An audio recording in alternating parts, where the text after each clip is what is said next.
Buenos días a todos, a todas. Muchas gracias por estar acá hoy en un nuevo episodio de Dato Encerrado, un podcast sobre lo que sabemos, sobre lo que pensamos que sabemos y sobre lo que no tenemos idea. Mi nombre es Melina y cuando estaba en la primaria le escribí un poema a una profesora de matemática para que me apruebe. Mi nombre es Belén y soy fanática de los juegos en donde hay que adivinar cuántas cositas hay en una cosa más grande.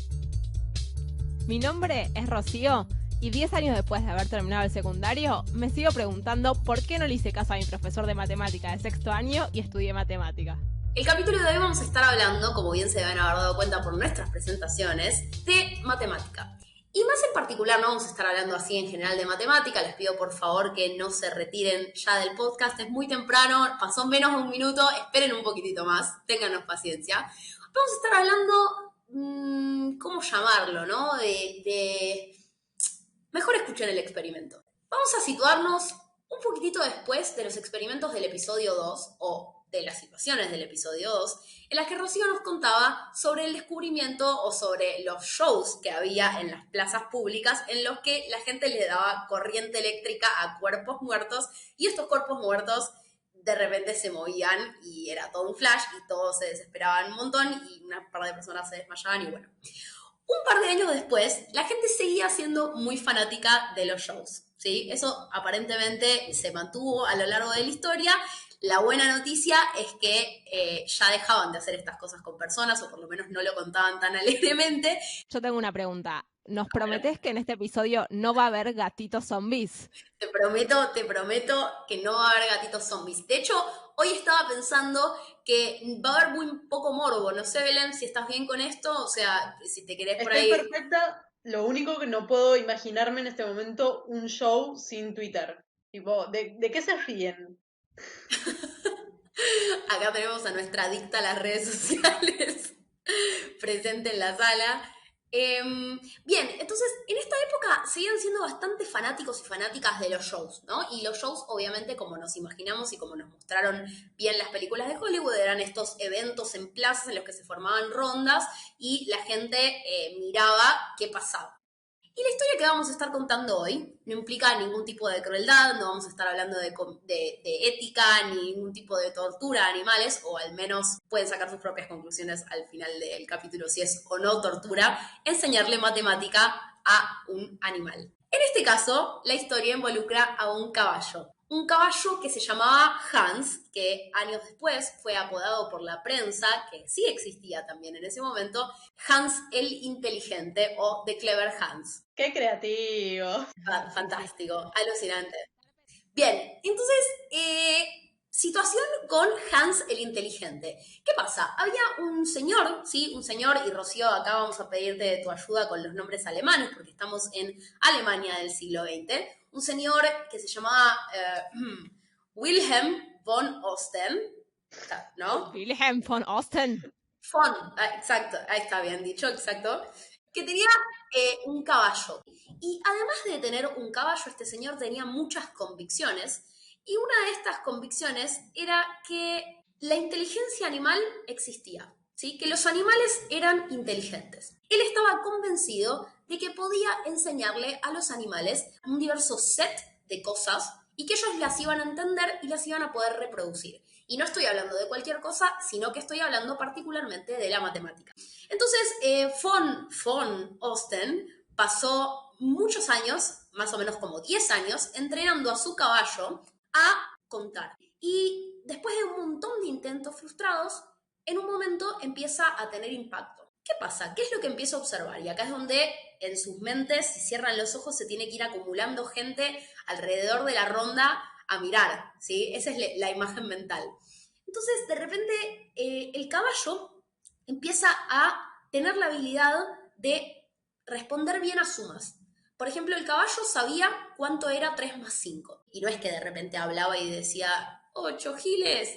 Es que el caballo lo que hacía era indicar cuál era el resultado de estos cálculos aritméticos, dando pequeños golpecitos con su, vamos a decirle, pie, pero no es pie la palabra que estoy buscando. ¿Pata, quizás? Pata es más cercano, pero hay algo más cercano todavía. Pezuña. Eso, bien, la chica del campo, perfecto, con su pezuña. Entonces, lo que hacía el caballo era escuchar estos cálculos, estos desafíos mentales que le proponían y responder con su pie. Por ejemplo, si le decían, Pará, Han, una pregunta, sí, Meli. por favor. Tengo 1000 preguntas, Von o sea, Von necesito Osten, un stop en este momento. Von Osten le preguntaba, hablando, che, Hans, ¿cuánto es 3 más 5? Literal. Le preguntaba hablando cuánto era 3 más 5, pero estas preguntas después las traducía a objetos y a veces también a números escritos en una pizarra. Voy al ejemplo más sencillo. Supónganse que le decía, che Hans, ¿cuánto es 3 más 5? 3 más 5 era la cuenta que tenía preparada, da 8, vamos. Entonces, ¿cuánto da 3 más 5? Lo que hacía era poner sobre una mesa 3 objetos y sobre otra mesa 5 objetos. Lo que sería una representación visual de la cuenta que le están pidiendo hacer al caballo, ¿sí? Es tal vez un poco importante aclarar acá que saber contar no implica saber cómo son los números que usamos en nuestra vida cotidiana, ¿no? Es simplemente poder tener competencias numéricas, tener una noción de lo que son las cantidades, ¿sí? Cuánto es más que otra cosa y cómo se pueden hacer las sumas. Digamos, Hans podría estar contando hasta 8, tipo contar 1, 2, 3, 4, 5, 1, 2, 3, haciendo golpecitos. Claro. Como que eso no lo podría distinguir el dueño. Si sumó o si solo miró y golpeó la pata la cantidad de objetos que vio. Exactamente, no podría saberlo, no. Eso no lo puede saber. O sea, no tenía manera de distinguir. La forma en la que él lo hacía en un principio era poniendo una cantidad de objetos sobre un lugar, otra cantidad de objetos sobre otro lugar, representando la cuenta aritmética, y el caballo podía responder, ¿sí?, a esta suma, por ejemplo. Pero esto no quedaba solamente ahí. El set de habilidades de Hans fue creciendo a lo largo de los años y con su supuesto entrenamiento. Si aprendo una tabla de multiplicar, me caigo de culo ya. Yo estaba pensando eso. Hans llega a saber dividir por 2 cifras y me voy a sentir como sobrepasada por un caballo. Es un montón. Bueno, es que imagínense que así se sentían los y las periodistas y todos los supuestos iluminados de ese momento cuando veían que un caballo de repente podía hacer cuentas bastante complejas. Hans de repente sabía trabajar con fracciones, sabía hacer sumas, restas, multiplicaciones, divisiones. El chabón, escuchen esto, el caballo sabía trabajar con divisores, es decir, vos le decías un número y te decía qué números eran divisores de ese número. Dale, Hans, vamos a calmarnos. Pero para Meli, yo entiendo que los montoncitos son la representación visual o gráfica de los números. Pero ¿cómo sabía cuál era la operación que tenía que hacer? ¿Cómo sabía si tenía que juntarlos, si tenía que multiplicarlos? O sea, ¿cuál era la representación visual de eso? Ok, esa representación visual que yo les estoy dando fue un ejemplo de cómo era una de las formas en las que él la podía resolver. Naturalmente, esa representación se vuelve un poquitito más complicada si estamos hablando solamente de cantidades de cosas siendo objetitos puestos arriba de una mesa, ¿no? ¿Qué pasa? Las habilidades de Hans no llegaban únicamente ahí. Pasó el dueño, Von Osten, a hacer demostraciones de las habilidades de Hans escribiendo los números tal y como los usamos nosotros en una pizarra. Escribiendo la cuenta como nosotros la haríamos, ¿sí? No sé, 30 dividido 3, barrita... 10, esa la sé. Bien, entonces escribía las cuentas en un pizarrón y el caballo las respondía a todas, ¿bien? Entonces, bueno, ahí de nuevo la representación en su mente, toda esa gente juntándose alrededor del caballo para ver cómo es que podía resolver cuentas matemáticas. Hans, incluso, lo primero que uno pensaría es como, bueno, no sé, de alguna manera extraña, el Von Osten está haciendo alguna trampa y le dice cuándo responder o algo por el estilo, pero el caballo también respondía cuando las cuentas las proponía alguien del público, o sea, no es que la tenían preparadas las cuentas. Entonces, sí, estoy intentando lograr decir que es Flash de alguna manera que no sea simplemente decir que es Flash porque me está explotando el cerebro. Bien. O sea, esa es exactamente la sensación que tenían probablemente las personas de esa época que seguro que no tenían nada mejor que hacer que ir a ver ese show. Entonces, bueno, obviamente esto atrajo mucho público, cada vez más gente se juntaba a ver esto, ver un show que en principio había empezado en el jardín de Von Osten y después pasaba a lugares mucho más grandes. Y en algún momento atrajo la atención de la prensa que se empezó a preguntar, bueno, empezó a difundir esta historia a lo largo de toda Alemania. Finalmente, después de un par de años, un grupo de intelectuales se decidió a terminar de descifrar si esto era verdaderamente una estafa o era una historia realmente de un animal que tenía unas habilidades prodigiosas, ¿sí? Que era posible, esto estaría demostrando la posibilidad de entrenar a animales para que aprendieran cosas como matemática, ¿sí? Para que pudieran hacer cuentas. Cambiaría la excusa de me comió la tarea el perro a, perdón, la tarea me la hizo el perro y no sabía que la había hecho mal. Ay, qué mundo distinto en el que estaríamos viviendo si tan solo Hans hubiera sido el que esperábamos. Pero bueno, queridos oyentes y oyentas, no les quiero adelantar la historia. Entonces, este colegio de intelectuales se decide por finalmente resolver la situación y terminar de descifrar si efectivamente Hans era un caballo prodigio, ¿sí? Si podía hacer todas estas cosas o había algo más que estaba generando este resultado confuso. Acá quiero aclarar por primera vez, y creo que lo voy a aclarar varias veces en toda esta historia, que Von Osten no era el malo del cuento, ¿sí? Von Osten estaba realmente convencido de que su caballo podía contar y que él le había enseñado a contar. En mi mente Von Osten es Giuseppe, el papá de Pinocho. ¡Ah, muy bueno! Igual, seguro que se lo deben haber querido comprar al caballo. O sea, Seguro, seguro. Es que el chabón, o sea, realmente por todas las cosas que yo leí, el chabón lo amaba al caballo, ¿entiendes? O sea, realmente creía que el caballo tenía todas estas habilidades y lo mimaba y lo había entrenado hacía no sé cuántos años. O sea, él realmente le ponía mucha energía a todo eso. Y sí, se lo deben haber querido comprar, se lo deben haber querido matar, pobrecito, las historias que debe haber por ahí atrás. Pero bueno, entonces viene esta gente, estos intelectuales, a determinar si esto era efectivamente un caballo prodigio. Y sello finalizado, marca registrada de los iluminados y las iluminadas, que en ese momento seguramente eran más iluminados, y determinan que efectivamente el caballo era prodigio. Si estas hazañas eran reales, no pudieron encontrar ninguna falla en los experimentos. Vieron que a veces lo resolvía cuando lo decía el dueño, a veces lo resolvía cuando lo decían ellos mismos. Y así varios experimentos que hicieron para comprobarlo, que les permitió alcanzar a la conclusión de que efectivamente el caballo era un caballo prodigio. A la cabeza de todo este grupo, y esto es un detalle en relación a los nombres, estaba un científico, acá de nuevo tu ayuda, Rocío, que su apellido se llamaba Stumpf, que supongo que es simplemente raro de pronunciar. Stumpf era el científico el psicólogo que estaba a la cabeza de este grupo de iluminados que fueron a analizar las habilidades de Hans.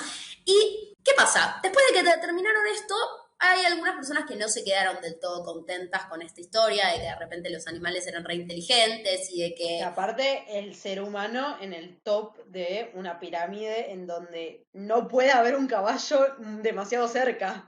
Claro, tal cual. O sea, nosotros somos lo más increíble que hay en todo el universo. Nosotros los humanos, es imposible que la inteligencia no sea algo propio nuestro. Entonces, un discípulo de este Stumpf que les decía antes, que se llamaba Pufunks, real.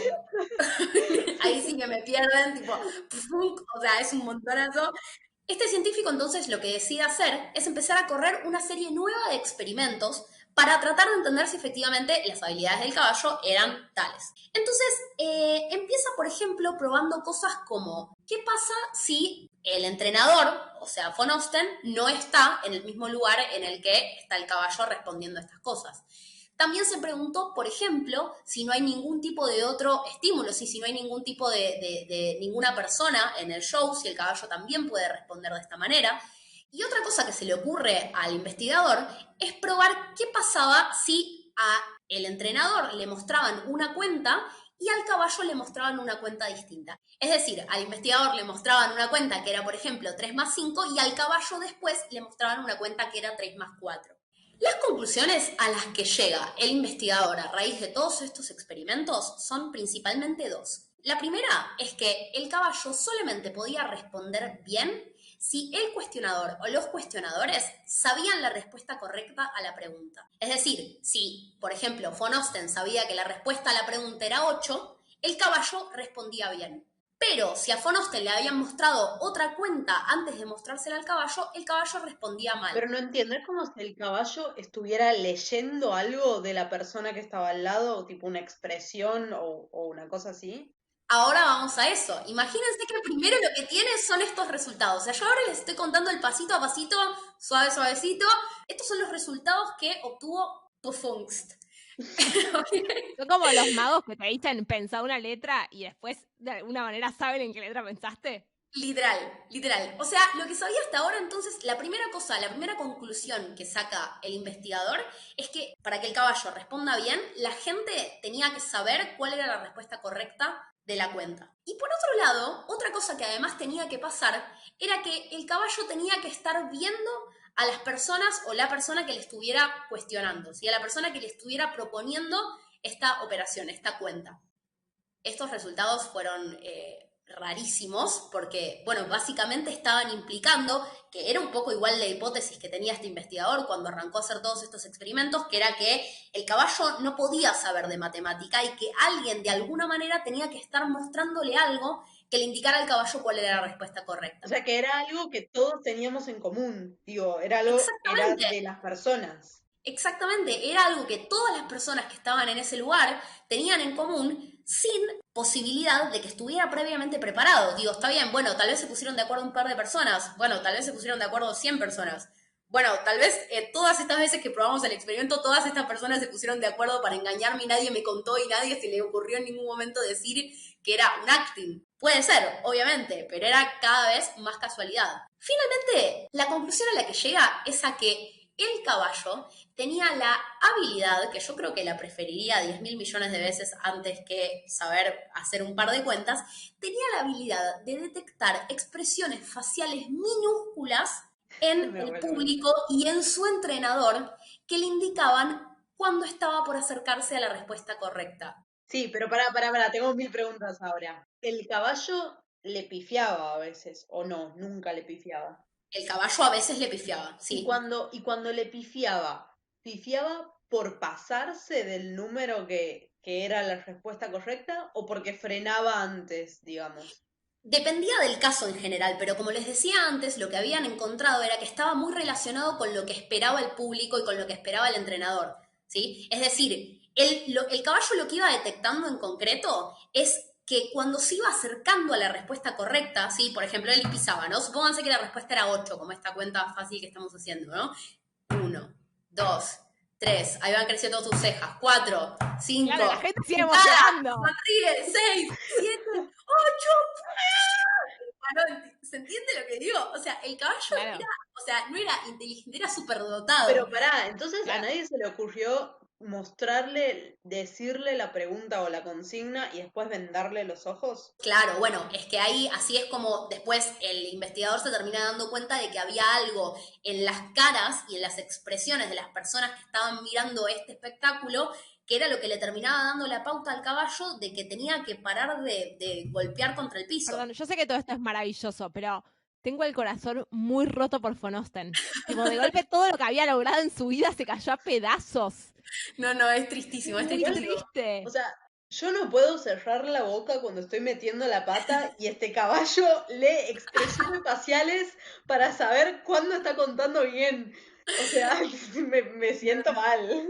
Sí, es la verdad que nos hace sentir mal a todos. De las cosas que leí, de los apuntes que tomó este científico Pfungst sobre toda esta experiencia, que es que él cree profundamente, acá hay como unos violines sonando de fondo por Von Osten, que este científico le creía a Von Osten, ¿se entiende? O sea, todos los relatos que él tiene, él realmente, Von Osten estaba completamente convencido de que su caballo era superdotado y que su entrenamiento había funcionado. Él no quería hacer ningún tipo de trampa, simplemente se ponía muy contento cuando estaba a punto de llegar a la respuesta y el caballo había aprendido a leer eso.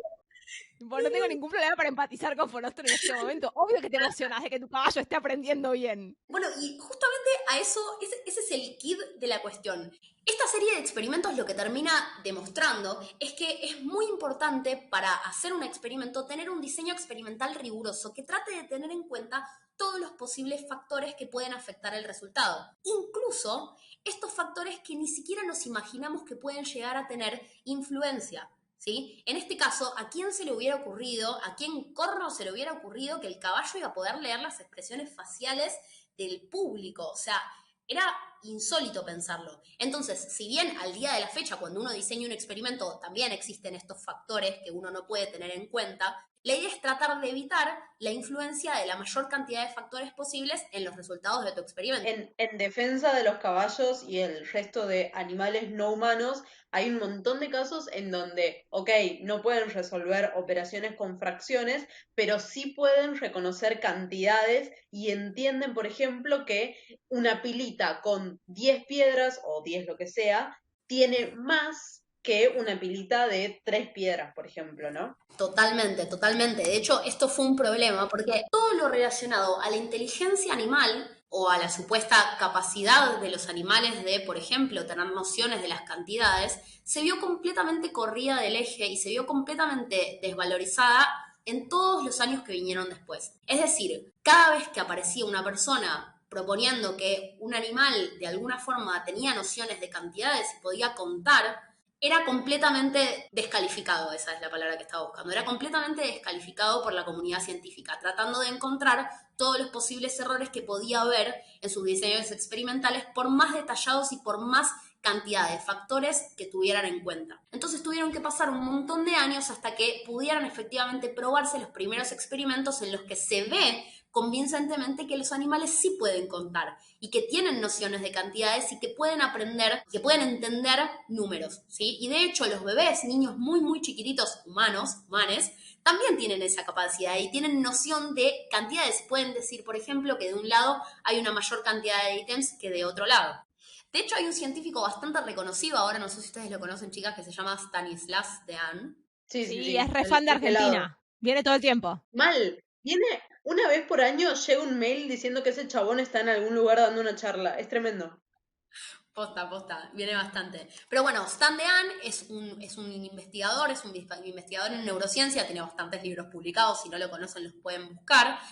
El chabón dice que hay un sistema, hay un circuito que se llama el sistema numérico aproximado, que está recontra remil conservado en la evolución, que es lo que nos da a nosotros y a un montón de animales la capacidad de entender cantidades.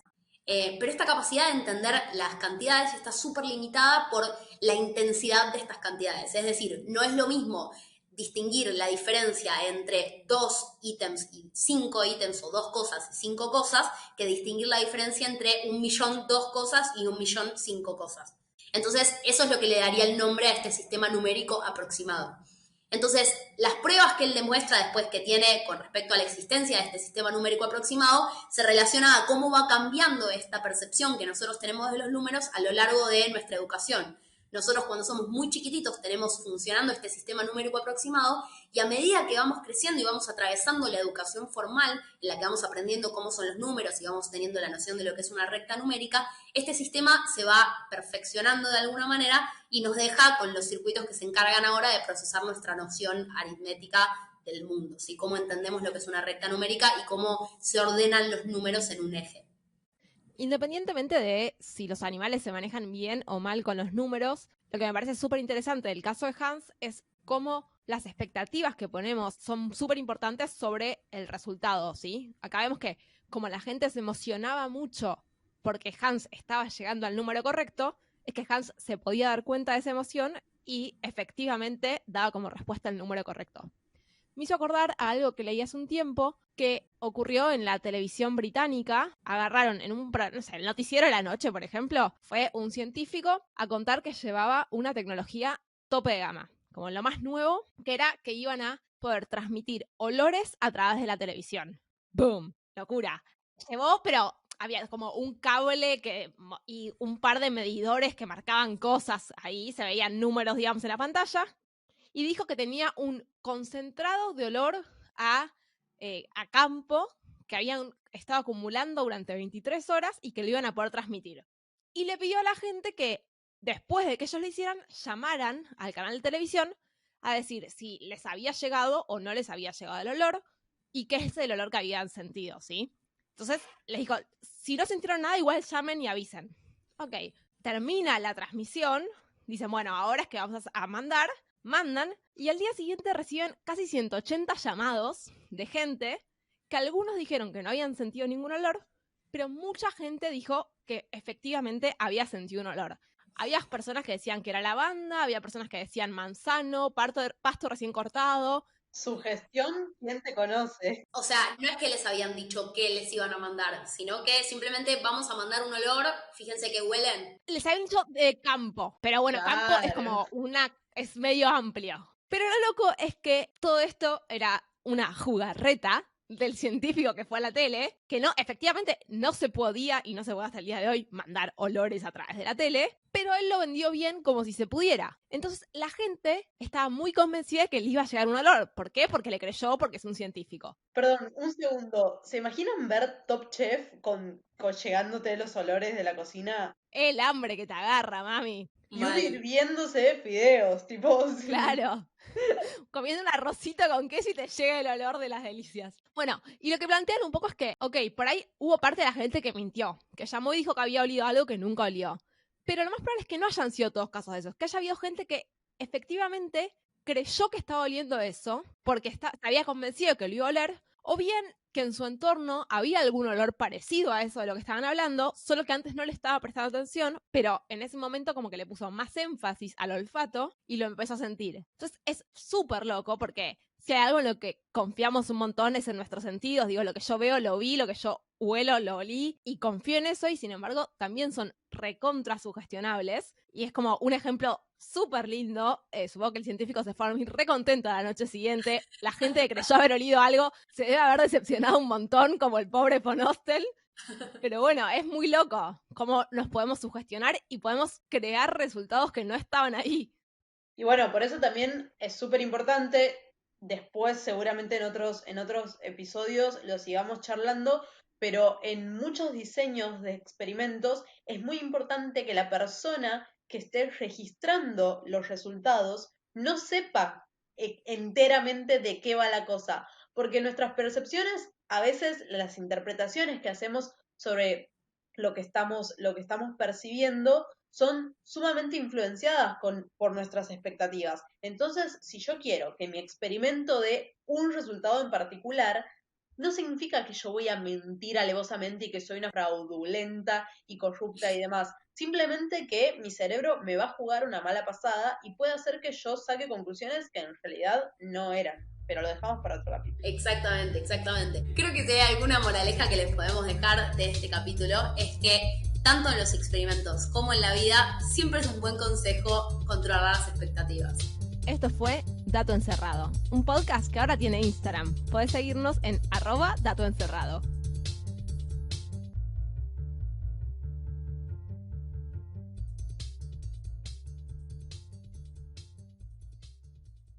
Ya deberíamos empezar a poner el Instagram en los capítulos. Decí @datoencerrado, vos sola. @datoencerrado. Pero yo voy a decir arroba, no arroba. Más divertido. No va a funcionar. @dato encerrado. La concha del mono. No puedo.